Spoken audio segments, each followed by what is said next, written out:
Okay. Yeah. So good afternoon, everybody. So let me share my screen. So today's class, I want all of you to, just point out if things are not working so that I know that the connection is gone or things like that. Okay. So, yeah. So anyway, so let's get started. So before anything, are there any questions from previous classes? So anyway, I am planning to do away with your midterm and instead have some projects. So I will circulate a poll and I will ask you all what you think about it. So yeah, so it will be a group project with your, yeah. Yes, anyone has any questions? No, sir. Okay. So yeah, so that is what I'm planning to do. Let me just ask what class thinks and then we will see. I will inform you the outcome.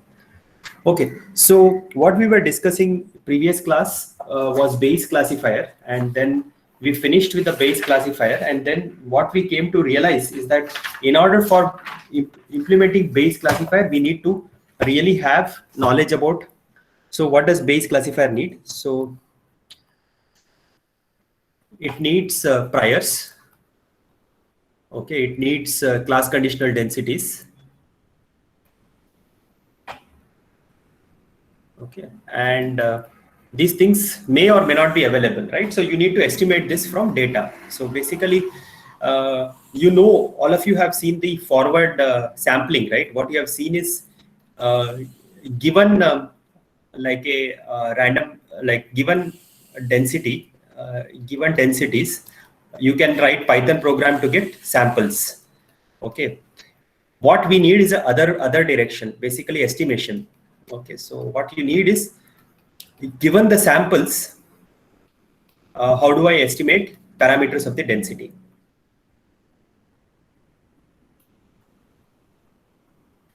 Okay, so this is the thing that we should be doing for our problem. Okay, and then in the last class, if those of you who didn't attend, I hope you went back and watched the videos. So we seek properties such as unbiasedness, which means expected value of your estimator theta hat should converge to theta. This means it is a unbiased estimator.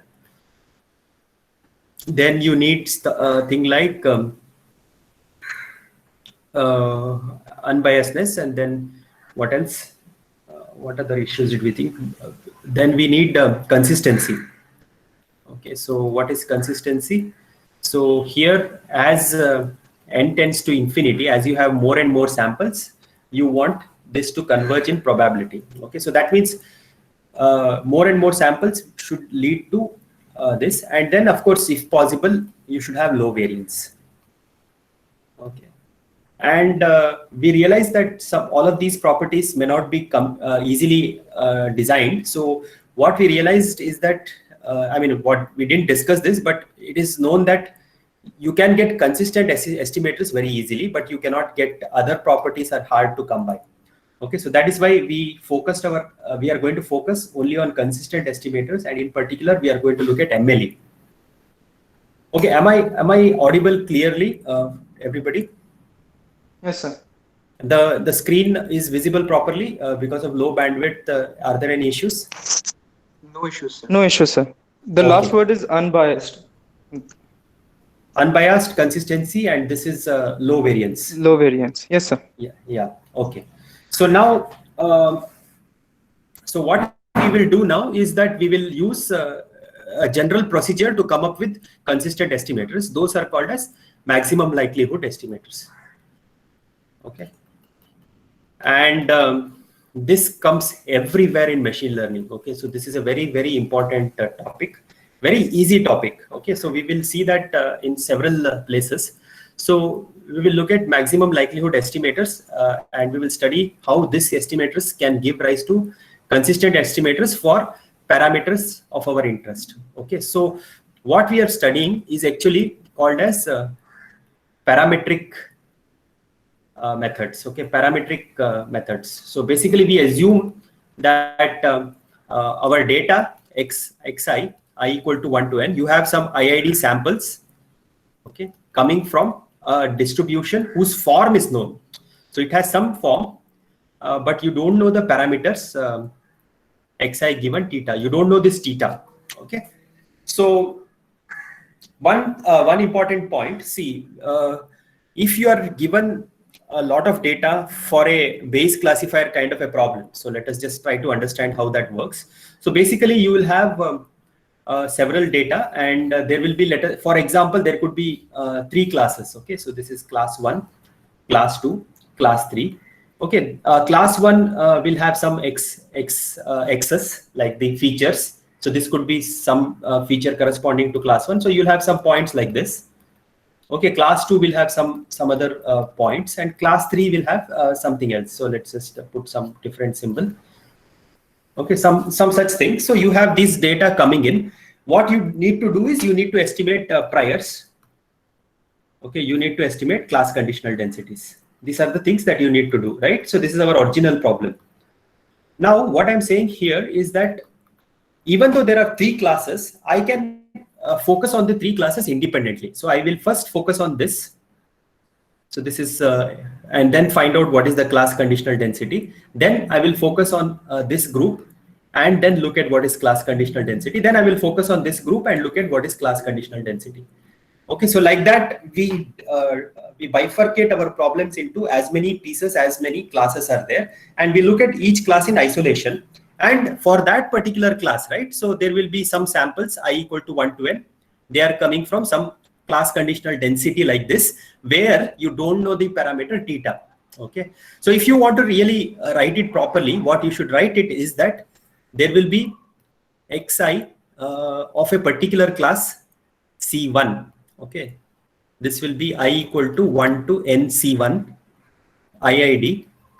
Okay, f of xi given theta C1. Something like this you should write, but we will omit this C1 because each of these pieces we can treat it separately. Is this point clear to people what I'm trying to convey here? No, sir. Okay, so basically what I'm saying is that each class will have some points, right? We have seen this, like I said that there is prior and there is class conditional densities. Okay, but the whole problem is we don't really know the class conditional densities. So far, is it okay? Whoever Yes, asked me? Okay, so now what I'm saying is each of this, what we do is, in order to really estimate the class conditional densities, we look at each class in isolation. We don't have to look at everything together, because there is no interaction between this point and this point, because they are belonging to different classes. Does that make sense? Who asked me? Shivam, is it okay? yes, sir. Now what I'm saying is, once you look at it at isolation, we have to look every class in isolation, like xi I equal to 1 to nc1. These are all the points from class C1. Similarly, we should look at xi of for C2, where I goes from 1 to nc2, and then similarly xi, which xi of C3, where I goes from 1 to nc3. Okay, and such that nc1 plus nc2 plus nc3 is equal to total number of samples n. Okay, that is what we should be doing. But since we are treating each of these pieces independent, we really don't care about CIs. We just look at the general procedure to estimate this theta, and the same procedure will hold for each of these classes. Shivam, does that make sense? Yes, sir. No, don't hesitate if it is not clear. You can let me know. All right. So is everybody clear so far? Can I just check?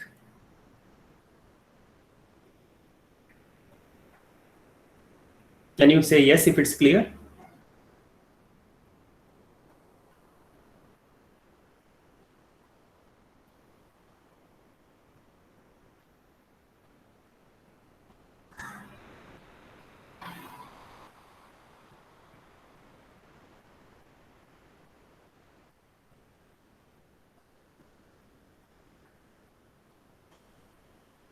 Shivam?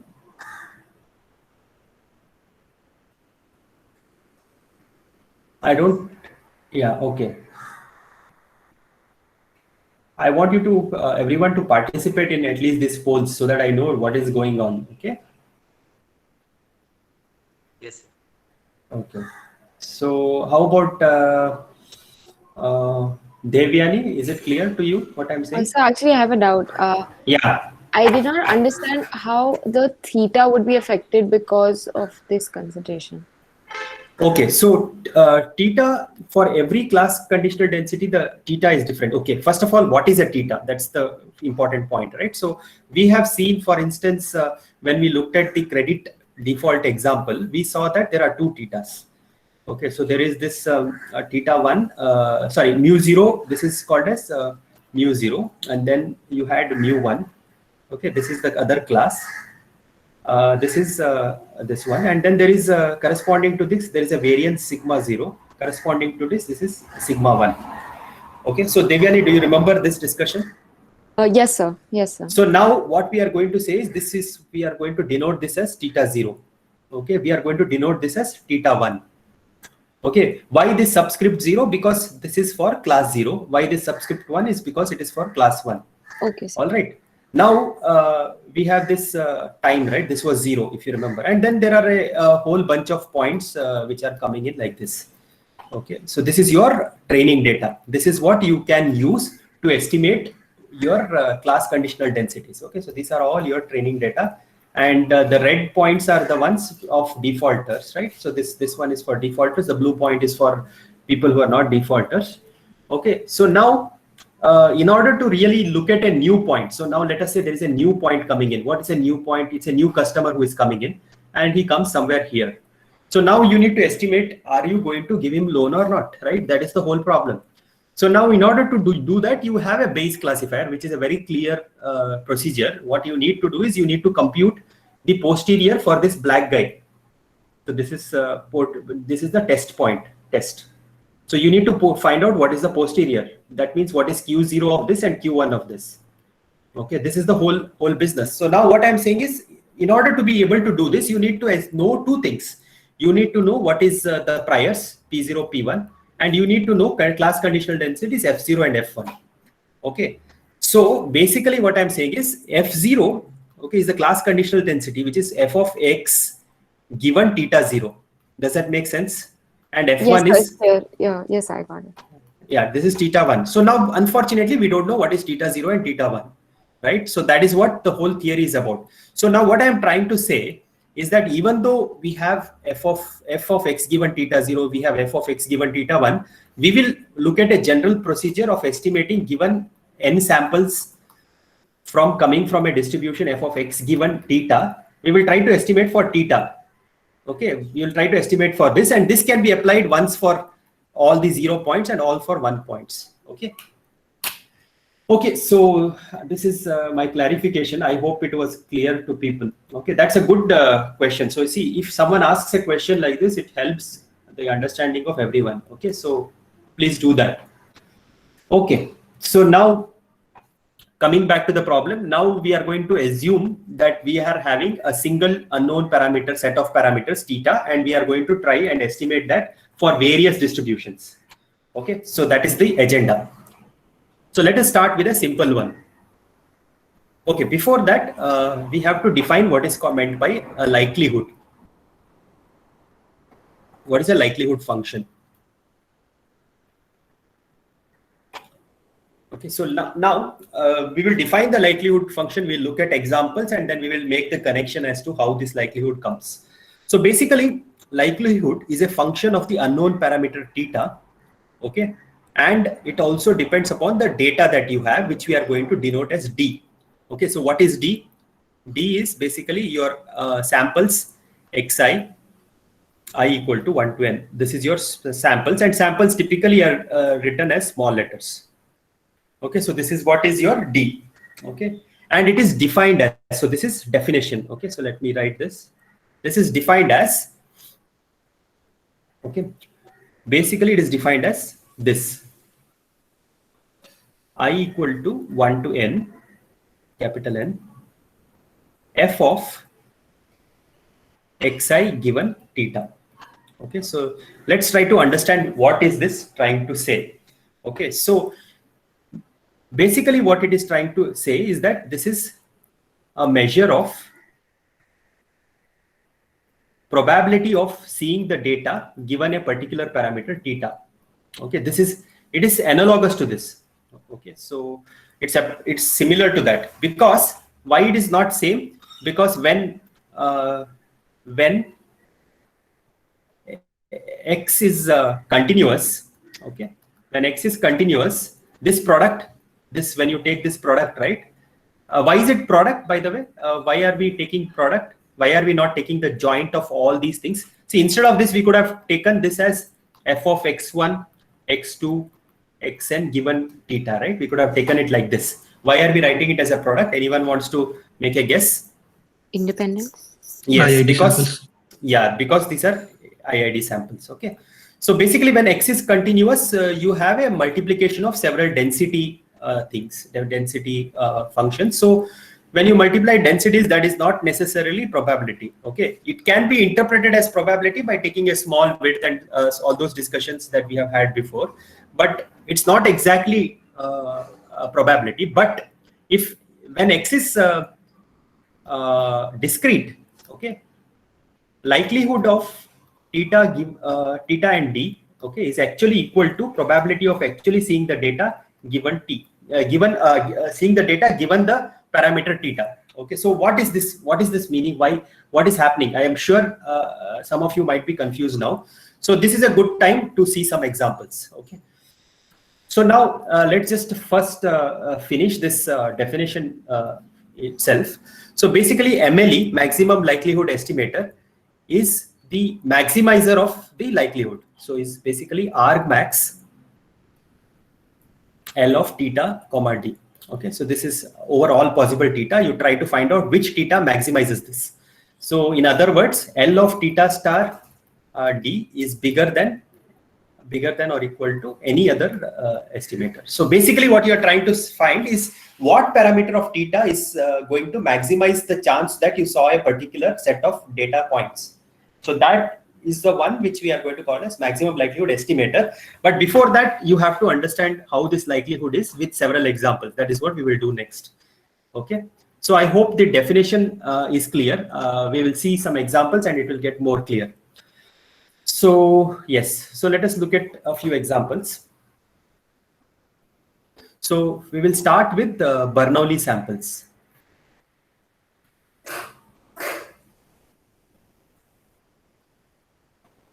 So Bernoulli samples, the random variable, Bernoulli random variable has two values. It takes either 1 or 0. It takes the value 1 with probability p. Okay, it takes the value 0 with probability 1 minus p. Okay, so now I said that likelihood is a function of the unknown parameter. Here the unknown parameter is p. Okay, so a small thing. Okay, sometimes this likelihood function is also written as L of theta star given d.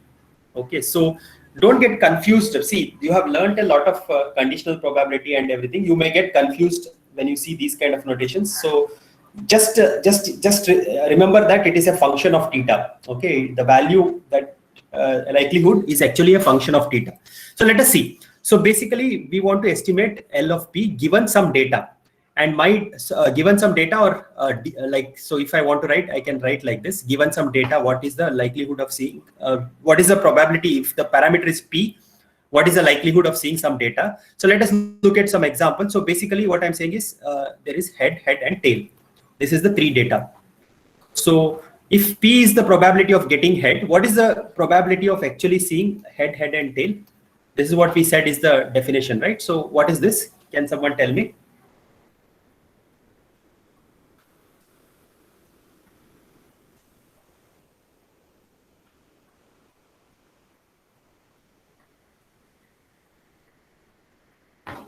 Am I connected to internet?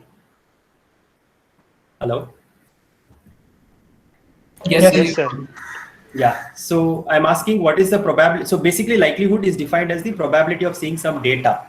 Okay, so for a given value of p, if I'm telling you the probability of getting a head is p, okay, so I'm asking what is the probability, what is the chance of seeing this head, and tail data? P into 1 minus p. Very good. So it is p squared into 1 minus p, p into 1 minus p, because of again IID assumptions. Okay, so this is what we say is the likelihood. All right. So now if I want to find out what value of P maximizes this, how do you do this? So this is a question in optimization. Okay, so this is an optimization problem. Okay, so what we want to do is you want to find out max over P squared into 1 minus P. Okay, such that P is greater than 0 and less than 1. Okay, this is what we want to do. So you have to do an optimization problem. You have to find a maxima. All right. So what we do for problems like this, so whenever let's try to understand what is a maxima. So basically, if you look at a function, so there is a parameter P, and let's say we look at L of P. Okay, for a data, what we have is as you vary P, the probability of seeing that varies. So as I told you in the last class, for 0, the probability is 0. Similarly, for 1, the probability is 0. So these are the two endpoints. And if you plot it, it has some feature like this. Okay, and at the point equal to what we will find out, P star, this is a maxima. This is taking a maximum value. Okay, so now the objective is we need to find out what value of P maximizes this. Okay, so how do you maximize a function, continuous function? So this is an optimization problem for those of you who have who are not taking optimization. This might be even, I think you might not have reached this point yet. But anyway, so how do we find out the maxima P star? Does anyone remember from 12th standard? Differential zero. Yes, one of you, Siddharth. Yes, sir. We just saw this in the optimization. Like we Okay. So basically, you take the derivative of the likelihood with respect to P. Okay. So because when you look at the maxima or a minima, the slope at that point is always going to be 0. So this is a observation that you can make. Okay. So the derivative is such that the maxima and the minima points are such that the slope is always 0. So that means dLP, okay, dP is equal to 0. So this is what we will do. Okay. So in order to find out which P maximizes this, we take the derivative with respect to P and evaluate it. But before that, what we will do is we will take the log of the likelihood, because if you maximize the log of the likelihood, even then you will get the value P, which is same as the original itself. And doing a log, it actually helps us. You will soon see why. So this is going to be 2 times log P plus log of 1 minus P. Okay, so now taking the derivative of the log. So the log likelihood, as you would have heard sometimes, so the log likelihood, we denote it by a small letter L. Okay, so this, when you take the derivative with respect to P, you will get 2 over P plus 1 over 1 minus P. All right. So this one we set it equal to 0. Sign, right? Sorry? The minus sign, because P has minus sign. Yeah. Very good. Thank you. So this one we will set it to 0. So when you solve for it, you'll get 2 times 1 minus P is equal to P. So you will get P is equal to 2 by 3. Okay.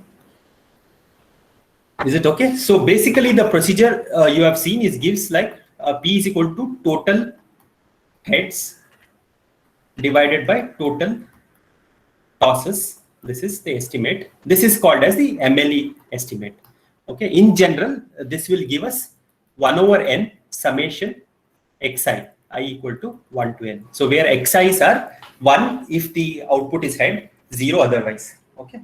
So this is an example where we saw how we can do MLE estimate for a Bernoulli random variable.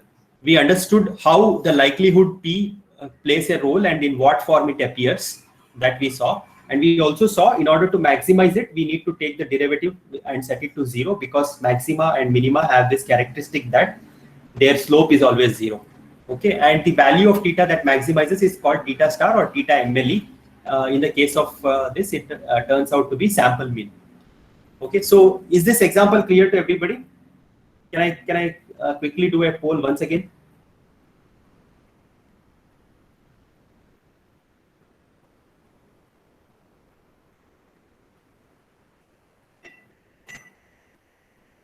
Okay, very good. So this is good. Fine. So let's see.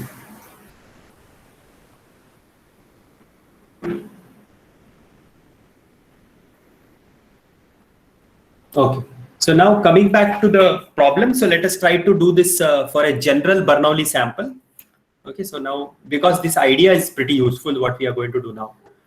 Okay. So what we saw was an example. So let us look at a Bernoulli samples, general Bernoulli MLE.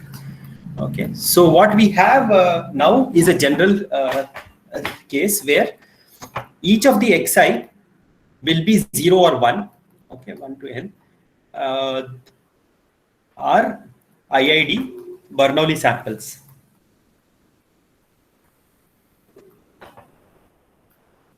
Okay, so what we are interested in is to find basically MLE for a P. So basically that is what we are interested. We want to find PMLE. So we know that it is going to turn out to be this, but we will try to show it systematically so that the same procedure we can use it for other distributions also. Okay, so now what we are going to do is like we are going to say the likelihood of P. Okay, so this is a function of P. This varies on what value of P you choose. Okay, and with your data. Okay, so this is going to be, I am saying this is equal to I equal to 1 to n, P to the power of xi into 1 minus P to the power of 1 minus xi.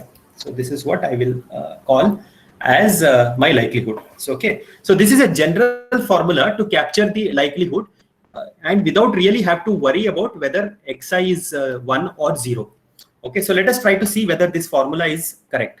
So let us fix different values of data. So let us say data is equal to 1 1 0 1, which means I got a head, tail and head.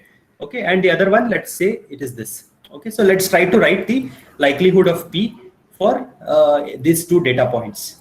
Okay, so now without looking at, so basically first head, that means it will be P into 1 minus P into P, that is this. And for the second one, it will be P into 1 minus P into 1 minus P into 1 minus P. Okay, so this is what you know is the likelihood. And now I want you to go and verify whether the formula also gives the same thing. So let us see P to the power of x1. Okay, so that is actually fine. You get a P.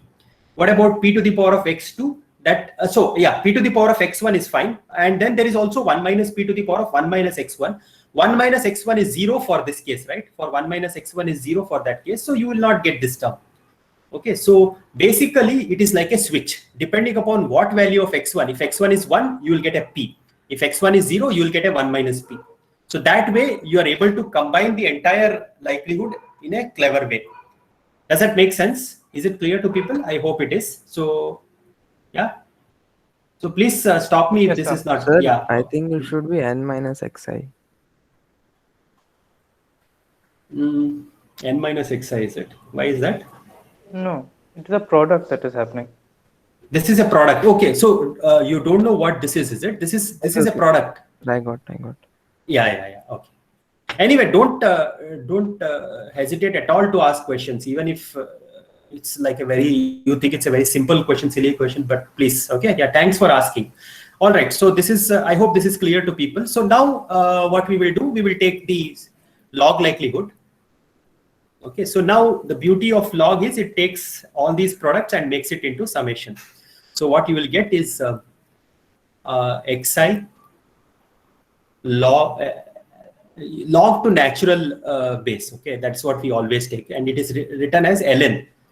Okay, I equal to 1 to n plus 1 minus xi into ln 1 minus p. So this is what the log likelihood will give us. Okay, so now we will again do the same procedure. We will take the derivative of the log likelihood and this with respect to the parameter p or theta in general and set it to 0. Okay, and then we will evaluate what value of p maximizes this. That is, whichever p satisfies this is the MLE estimate. Okay, so yeah. So let me ask you a question. So if I am only looking at the derivative, it could be a maxima as well as a minima, right? So you could also have a case where you have something like this, and you may end up finding the minimum likelihood.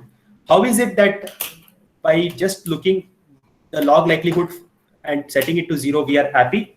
Does anyone want to make a guess? Did you understand my question? So likelihood, we want to find a point which maximizes it. But if I take the derivative and set the slope to 0, it can happen at the maxima point as well as the minima point. So how do we ensure that we are not choosing the minima point? Anybody wants to make a guess? Sir, we can check the second derivative. Yeah, that is good. You can check the second derivative, and moreover, for this class of problems, these are called as these are concave functions. Basically, they have shape like this. Okay, there is only one point which is the maximum point. Okay, so for these functions, you are okay. If it is a convex function, something like this, then it will have minima only. So since this is a concave function, the maxima is attained at the one single point. So that's why we are okay with this. Second derivative is also a choice. Okay, so just wanted to bring that up. Okay, anyway, so if I take the derivative and set it to 0, I will get 1 over p I equal to 1 to n, capital N, xi, minus, as someone pointed out last time, minus is important, 1 minus xi. Okay, this is equal to 0. So let's do this. So what do we get? This one has two summations. So if you take this first and then look at this, so let me just write this 1 over p summation xi. I will not write I equal to 1 to n again and again. Okay, so 1 over 1 minus p summation of 1 I equal to 1 to n, minus minus becomes plus. Okay, so now if you look at this, this is nothing but n into this entire thing becomes n. Okay, so we will multiply throughout by p into 1 minus p. I will get 1 minus p times summation xi minus np. Okay, then plus p times summation xi is equal to 0. Okay, or if I look at this and this term gets cancelled, right? So what I get is np is equal to summation xi, or p is equal to 1 over n summation xi, and this is not just any p, this is p mle. Okay, so this is now you have seen a concrete example how mle can be used to estimate parameters. Okay, so this is for the Bernoulli case. So now if you want to look at, so let us see how this is used. Okay, so how will this be used? So in your estimation for classes, right? So you have, suppose there are two classes, C0 and C1. Okay, so C1 class, I will treat it as like the Bernoulli, this as 1, and this I will treat it as 0. Now, what I'm saying as PMLE in this case, okay, will be equal to P1. So this will be an estimator for P1. So this is for using the priors. This is how you can estimate the priors. All you need to do is look at how many samples you got from class 1 and take the like divided by n to get the probability. Is that clear?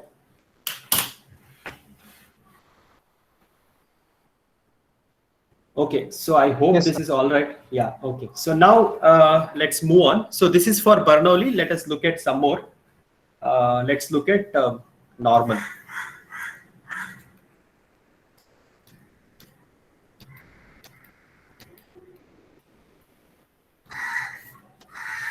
So let us say I'm getting xi, okay, I equal to 1 to n from normal distribution with mean, mu, and variance sigma. Okay, so basically what I'm trying to say is you are getting n samples from such that the x's are distributed with these parameters, mu and sigma squared. Okay, so in other words, we can treat theta 1 is equal to mu, and then theta 2 we can treat it as sigma squared. Okay, so what is the, in this form, what is the density given by? So what you have is 1 over square root 2 pi theta 2. Okay. Yeah, so this I think, yeah, this I have to be careful here. So let me just write 2 pi theta 2 under the square root. Okay. Then e power minus half x minus theta 1 whole squared by 2 theta 2. So this is the density. So density of f of x given theta, this is the form that the density will have. Okay, so now given that we have n samples, we need to estimate this. So let us write how the likelihood will be. So likelihood L of theta given the parameters. So L of theta for the data given is equal to the product of all these things. So we can write it as I equal to 1 to n f of xi. Okay. This is what is the definition. This is the likelihood. Think of it as like a quantity proportional to the probability. Okay. So that's how you can think of it. So now if you do this, you are going to basically multiply so many densities. Okay. So now you can write that if you're interested, but let's just take the log directly. L of theta d. So that is nothing but log of this. So this will become summation I equal to 1 to n.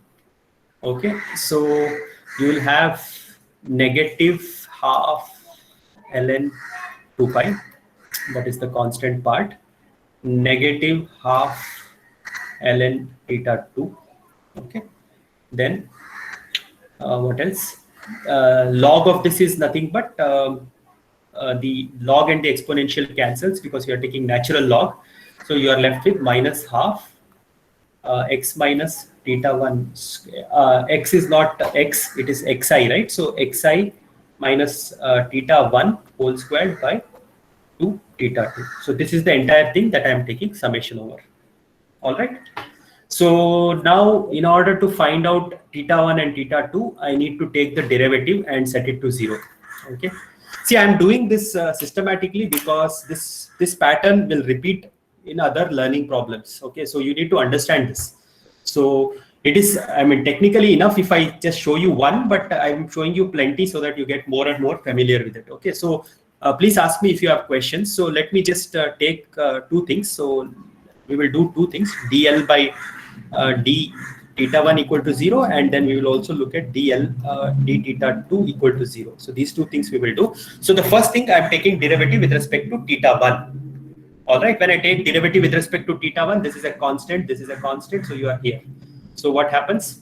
So this will be 2 times this, right? So 2 times xi minus theta 1, and then there is a negative also. So this ends up becoming,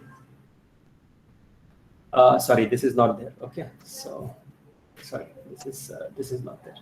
All right, so what you end up having is summation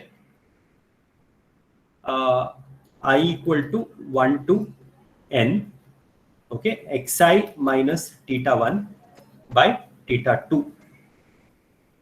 This is equal to 0. Okay, so let us try to solve this. So I can multiply throughout by theta 2, and then I will have summation I equal to 1 to n xi, and then theta 1 is a parameter which is constant across all the summations, so we can take it out, and then you will have I equal to 1 to n of 1. This is equal to 0. Okay, so now this term will sum to n, capital N. So what you have is theta 1 MLE you have. So theta 1 MLE. I'll just write a star here to indicate that is the optimal. Okay. So theta 1 MLE is given by 1 over n. This will sum to n, right? So 1 over n summation xi I equal to 1 to n. Okay, so this is basically the MLE for the mean. Okay, so I hope this is straightforward and clear. So if not, you please ask me. Okay, now continuing, let us try to do for theta 2 as well. Okay. So when I do for theta 2, I have to take derivative with respect to theta 2. So let's write it over here itself, or it will become very congested, but no problem. So taking the derivative with respect to theta 2 in this area. So this will go away. This one will become minus half theta 2. All right. Then over here, okay, so this has to be done a little carefully. So theta 2 negative. So basically, I'm taking d by d theta 2 of negative theta 2 to the power of minus 1, which is actually 1 over negative 1 over theta 2 squared. Okay, if you remember your calculus. Fine. So this will be minus 1 over theta 2 squared with a 2. Okay. So this negative and the negative over here, they get cancelled. So you have something like this. Okay, this is going to be summation xi minus theta 1 whole squared. That's what you get here. Okay. And of course, there is a summation over here also. So this, when we set it to, this is what we are setting to 0. Okay, so this is I equal to 1 to n. That is because there is a outer summation also. All right. So now, if you see, we can multiply by theta 2 squared everywhere. So then this will actually give us a n. So what you have is theta 2 n, moving this entire term to the right hand side, is equal to, looking at the left hand side here. So what you have is I'm multiplying throughout by theta 2 squared. So this goes away. Okay, the 2 anyway cancels on both sides. So what I have is summation xi minus theta 1 squared. Okay. So this is like this. So basically what you have is 1 over n xi minus theta 1 squared. So this is my MLE estimate for theta 2. So let me write that again. So theta 2 square is equal to 1 over n summation xi minus theta 1. What do I put? I will put nothing but whatever is the MLE estimate for theta 1. Okay, so this whole square. So basically what you have got is sample mean and sample variance. Is that all right? Does everybody follow these two derivations? Yes, everyone? Can I just check?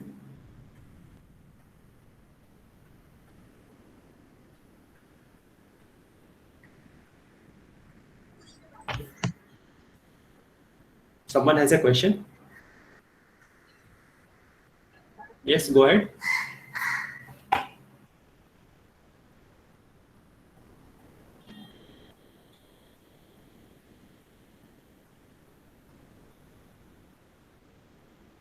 Okay, very good. Okay, so it's a simple, straightforward step. Okay, so there is nothing strange happening here. So one thing that I would like to point out. Okay, so expected value of theta 1 star is actually theta 1.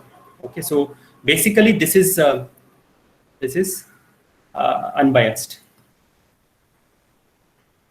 Okay, however, expected value of theta 2 star is not equal to theta 2. Okay, so basically what you have is an example here where theta 2 star is a bias estimator. Okay, so we can actually show this. All right, so we can show this, and maybe I should show it. Okay, fine. So there were two things that I wanted to do. Okay, anyway, so this is actually, if you take expectation, you will not get it. In fact, the unbiased estimator for variance, unbiased estimator is actually this theta 2, let me say tilde. This is the unbiased estimator. Instead of dividing by n, you have to divide by n minus 1. Okay, so you can see this later why this is unbiased. Okay, so anyway, so this is the unbiased estimator. So we will not prove this in this class, but you can show it. Okay, so this is the unbiased estimator. Let me just do one more, which is the multinomial. So let me do MLE for multinomial.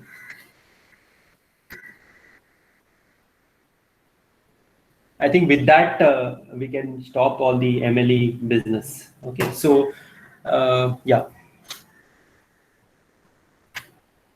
So basically what you have now, What is a multinomial distribution? You have a random variable x, which does not take two values, but it takes c values. So 1, 2, 3 up to capital K.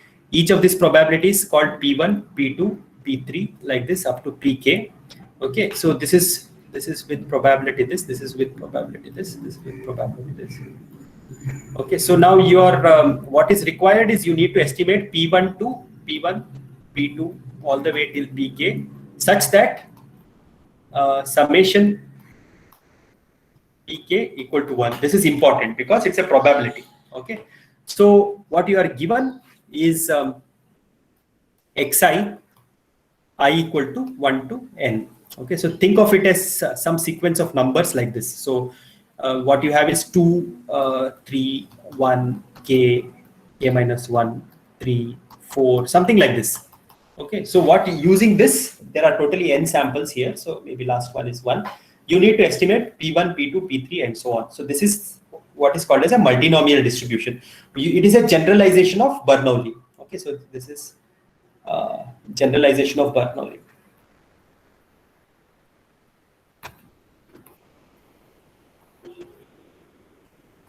Okay, so what we will do is a minor transformation like this. Okay, so yeah, so we need to do some work before we can do MLE for this, and I am taking some trouble to do this because I think it is an important class. Okay, so what we will do is we will take every data point and we will transform it in this manner. So let us take ith data point. We will transform this from this form. We will change it to a vector representation. Okay, so let us say xi is equal to 2. Okay, so we are looking at the x1 equal to 2. We are looking at the first data point. Instead of writing it as 2, what we will do is we will write it as a vector where the second position is 1 and all the others are 0. Okay, so we are writing it as a column vector. So writing it as a transpose here indicates that we are writing this. I mean, we have to take the transpose of this. Okay, so that way we will transform it. So let me take this and write how it will be. So this same data will, if I want to write, it will be 0, 1, all zeros. Okay, the second data point will be 0, 0, 1, all zeros, 1, 0, all zeros. Okay, the next one will be 0, 0, and the last one will be 1. Can somebody tell me what will it be for the next point? K minus 1. Second last element will be 1. Yeah, just checking if people are listening or confusion is there. I hope this is clear. Okay, this is a straightforward trivial thing, but we need to do this work, unfortunately. Okay, so like this we will write it.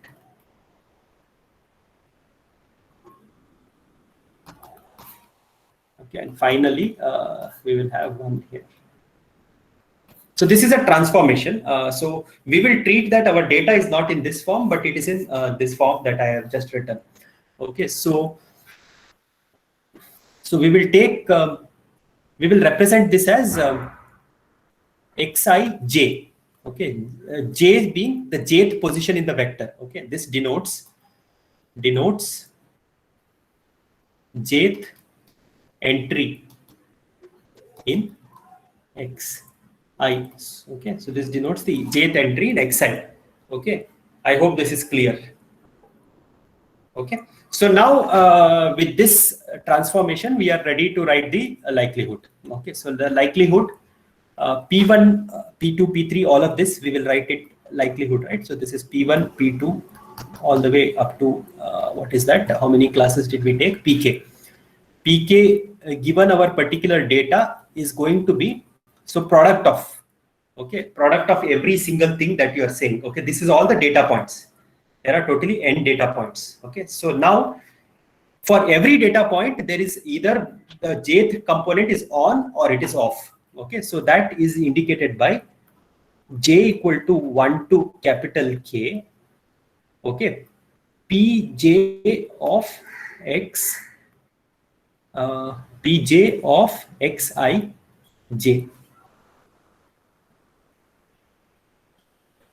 Okay, so this is what I train is the correct formulation. Okay, so let's take an example and see if we can understand this. So for the sequence that I wrote above, 2, 3, 1, k, k minus 1, 3, 4, all this way up till 1. Okay, so what is the likelihood? Can someone tell me what is the likelihood going to be? Capital L. If you forget about the transformation, if I just look at this and how do I come up with the likelihood? Can someone tell me?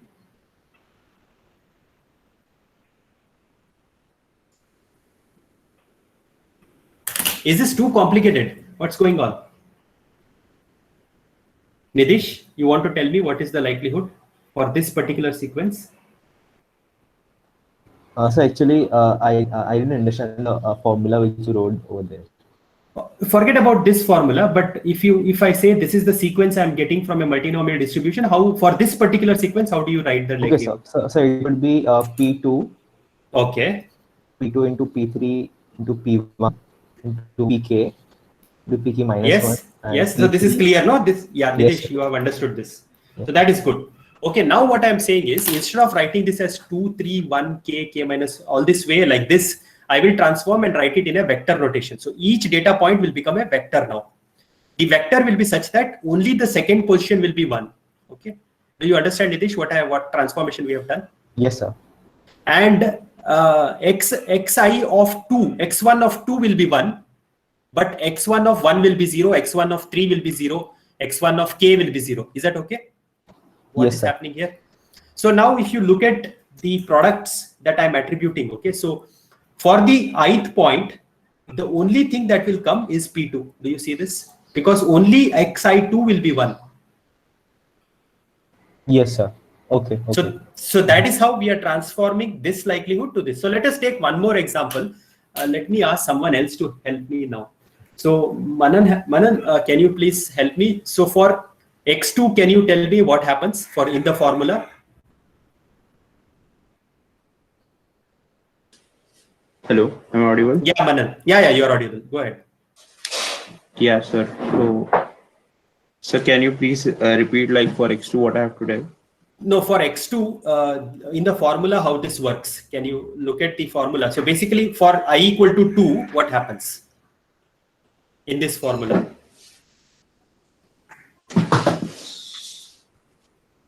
Price equals to 2. So we will I equal to 2 means we come over here, right? So what is P2? What is x21? I'm asking what is x21? What is this value? x21 is 0. Okay, so x22 is again 0. x23 is 1. Okay, so basically if I look at all the terms for the, so this is a product of what? So this is P1 to the power of x21, right? This is what this, if I look at P1 to the power of x21, the second one is P2 to the power of x22. Manan, do you follow this? Yeah. P3 Yes. So likewise, like this, we have many terms. Okay, but all of these terms will be off except this. Do you understand? Mm-hmm. No, Manan? Yes, sir. Yeah. So basically, this whole thing, I have written it as this form. Okay, so yeah, thanks. So let me just check with people if you have followed this. Okay, Siddharth, Ankur, what do you think? Do you follow this? Tushar? Sir, I did not understand why the P3 is 2. Okay, so it was Manu, right, who asked me the question? Yes, sir. Manupati. Okay, so basically what I'm saying is we need to, first of all, do you understand why this is true for this particular data? Why this is the likelihood? Do you understand this part? Yes. Okay, see now this is a very data dependent thing. Okay, because 2, 3, 1, k minus 1 came, this is why you got it. But we want to generalize this so that we can do it for a general multinomial distribution. Okay. So now what we will do is we will take this 2, 3, 1, k minus 1, 3, 4, etc. and we will transform into a vector like this. Is this clear to you, Manu? Do you remember this? Is this clear what we did here? Sir. So no or yes? Was that a no or a yes? Yes, sir. Yeah. So basically what we did is for only the position where that number comes, that one we are setting as 1. Okay. So for every data point, we have a product. Okay, for every data point, there is a product. Is that also okay? So for I equal to 1, there is a product of x1s, right, Manu? Yeah. Yes, sir. Got So it. like that, we for x2, x3 like that. So what I'm saying is only the term corresponding to the 1, that is what will appear in this general formulation. Okay. Okay, sir. Okay. Okay, very good. Okay, how about the rest? Do you follow? I want to do this quickly. Yeah. So what you're talking, when we saying it will appear, that means that point, that particular thing will be there, like other will not be there, or like it will be Yeah, zero. because it will be to the power of 0, so that will vanish. It will be 1. Okay, okay. Devansh, yeah. Yeah, thank you. Okay, so let me just take a few more minutes and conclude this. Okay, because tomorrow again it will be bad if I just speak this again, because again it will be difficult. So let us just take the log likelihood. Okay, so and try to maximize this. So when I take the log likelihood, there will be two summations, I equal to 1 to n. This will be j equal to 1 to k. Okay, first let me just anyway ask people if they have followed. Okay, so is it clear to people? Can I just have a quick check survey? Can you say yes if it is clear?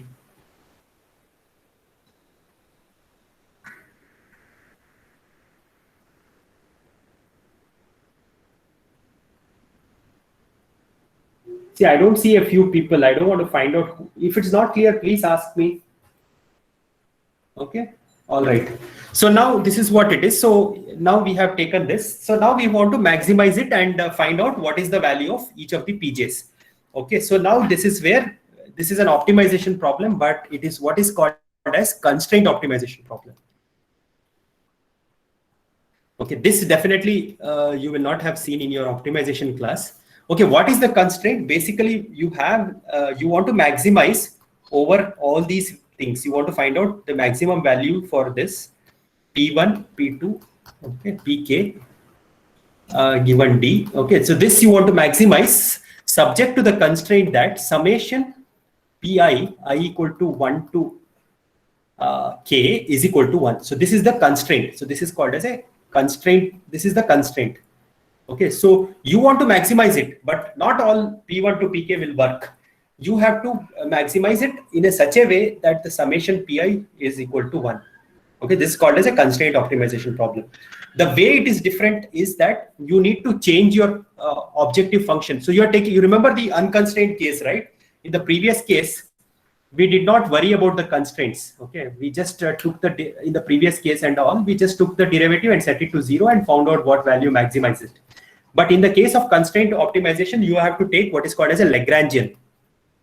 Okay, so Lagrangian. You will learn this if you have taken the optimization course. You will learn this, but what you need to do is you need to take the Lagrangian and take its derivative. So basically, you take the derivative of Lagrangian with respect to PJs and set it to 0. Okay, the Lagrangian is same as your likelihood with an additional term. So let me write that. So the Lagrangian will be. So you need to, for this particular thing, right, you just have to take my word for it right now. But later on, hopefully you will see it if you have taken the optimization class. J equal to 1 to K, xi to the power of j ln pj. Okay, so this is what it is, right? So this is the likelihood part. You need to add a Lagrangian term, which is called as lambda. Okay, so this thing I will write it as 1 minus, so this one we can write it as 1 minus summation Pi equal to 0. Okay, this is what we can write it this as, right? So that thing we will take here. So this is the Lagrangian. Okay, so just we do this. So this is, I know this is something new. You don't know how this comes, but this is whenever you have a constraint problem, you just write it as lambda times the constraint. Okay, so anyway, so this is what we start with, and you take the derivative and continue. So let's do that. So now the steps are same. When I am taking the derivative with respect to Pj, okay, everything else other than the jth component will remain. Okay, so basically, if I am taking the derivative with respect to Pj, I will get I equal to 1 to n. xi to the power of j, everything else will go divided by pj. This is that term. And the Lagrangian part, you will have lambda times, okay, everything will go except the negative pj. So there will be one pj over here, right? So that one will give us a -1. This is equal to 0. Okay. So basically, if you solve it, you will get pj is equal to 1 over lambda. So right now you will get this for all j. Okay, so this is what you will get for all of the terms. So let us see how do we solve this. So